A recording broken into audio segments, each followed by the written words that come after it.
Senhor Professor Doutor Salim Clipton Valar, Presidente do Conselho de Administração de Bolsa de Valores de Moçambique. Digníssimos Senhores Secretário Permanente do Ministério da Ciência e Tecnologia, Ensino Superior e Técnico Profissional, Senhor Presidente do Conselho de Administração da Bolsa de Valores de Moçambique, Senhor Administrador do Milênio BIM, magnífico Reitor da Universidade de São Tomás de Moçambique. Muito bom dia a todos os presentes. Esta aula inaugural de natureza acadêmica enquadra-se na tradição desta universidade de convidar quadros de diferentes esferas e quadrantes da sociedade para, num momento especial, proceder a uma reflexão que faz parte do ritual acadêmico de abertura do ano letivo. Quero expressar o meu sincero agradecimento à Universidade de São Tomás de Moçambique, em especial ao magnífico reitor, professor Dr. Joseph Wamala, pelo convite para dissertar sobre o tema Instituições, Políticas Econômicas e Austeridade, Situação Atual, Dilemas e o Futuro, um assunto de grande atualidade, acuidade e pertinência ao nível acadêmico e prático no contexto global e em Moçambique.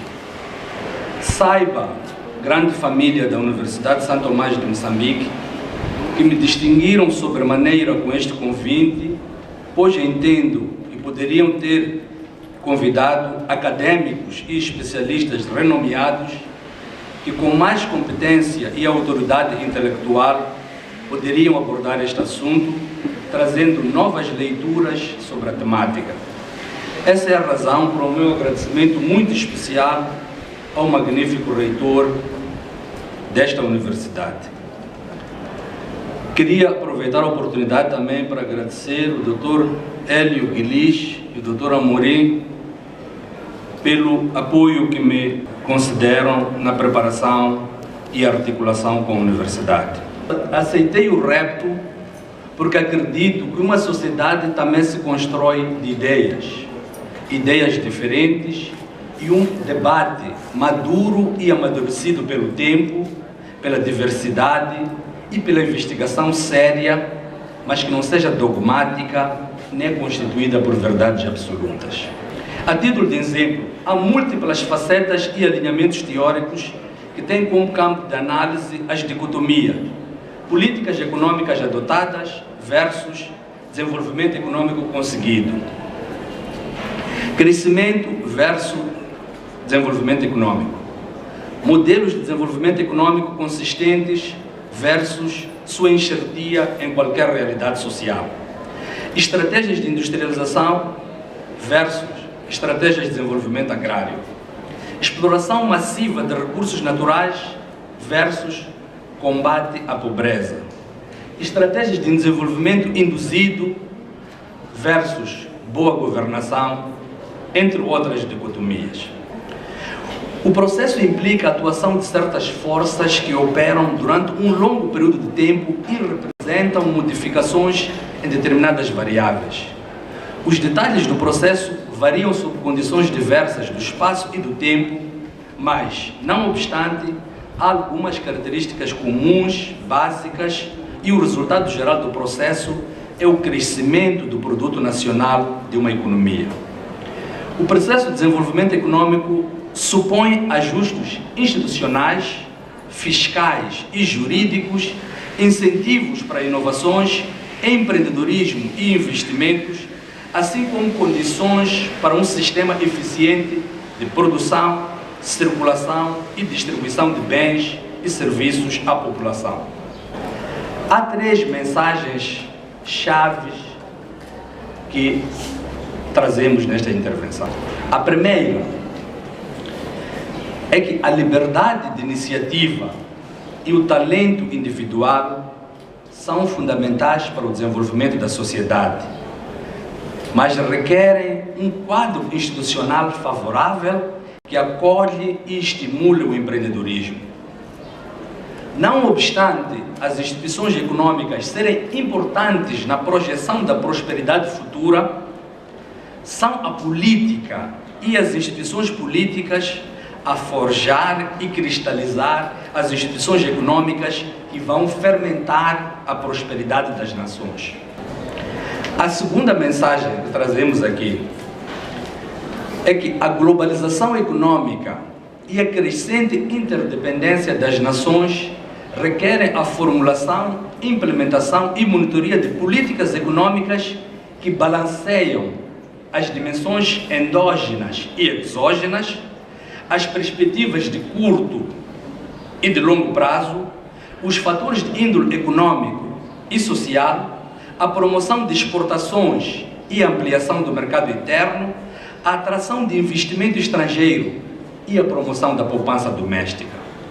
Para países como Moçambique, e perante a vulnerabilidade natural, as externalidades e as condições impostas pelos mercados internacionais, não podemos dar-nos ao luxo de não encarar com atenção o que acontece com o desemprego, com a pobreza, com as gritantes desigualdades sociais, com a elevada informalidade, com a baixa produtividade econômica, com o crescimento galopante do endividamento e com uma atitude enraizada que entende ser normal gastar bem mais do que aquilo que conseguimos produzir.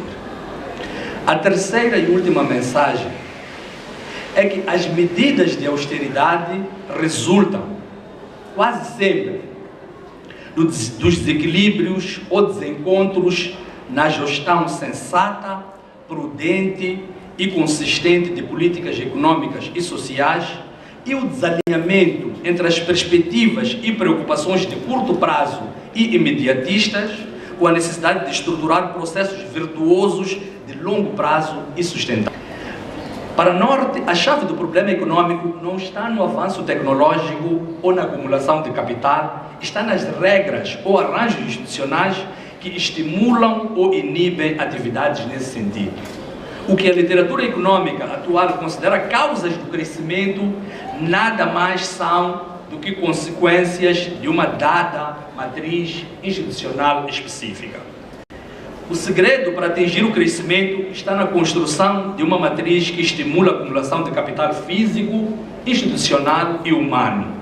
A grande distância observada ainda hoje entre países pobres e ricos encontra-se muito mais em diferenças entre matrizes institucionais do que em problemas de acesso a tecnologias.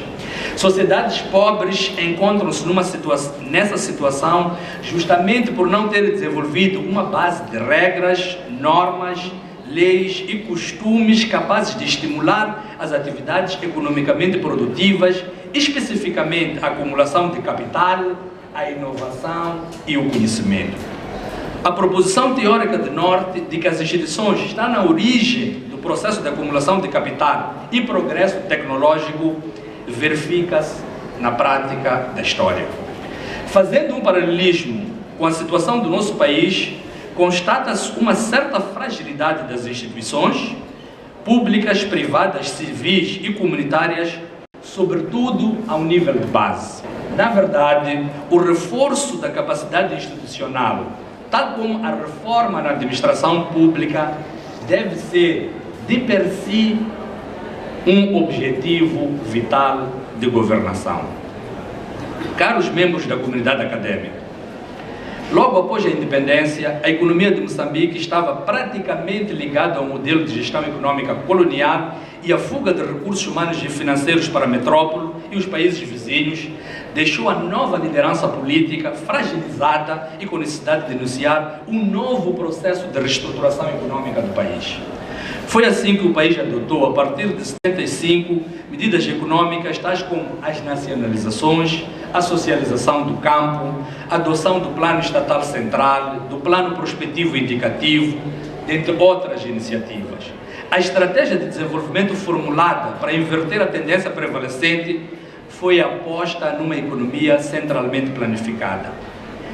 Guiados pela política de inspiração marxista-leninista, o objetivo era de promover um crescimento econômico rápido e um desenvolvimento abrangente. O Estado desempenharia um papel de liderança através do planeamento social e controle centralizado da economia. A agricultura foi considerada, como até hoje, a base do desenvolvimento nacional e a indústria o fator dinamizador e motor do desenvolvimento. A produção agrícola foi fortemente subsidiada nos primeiros anos da independência. Esta situação levou a uma elevada redução do produto interno bruto. O investimento estatal cedo demonstrou ser ineficiente e o modelo baseado na tríade aldeias comunais, machamas estatais e cooperativas agrícolas evidenciou as suas fragilidades, tornando a estratégia de desenvolvimento baseada na socialização do campo insustentável sob o ponto de vista econômico e social, mas reconhecendo, todavia, avanços dignos de realce no acesso à educação, à saúde, à habitação e na participação popular.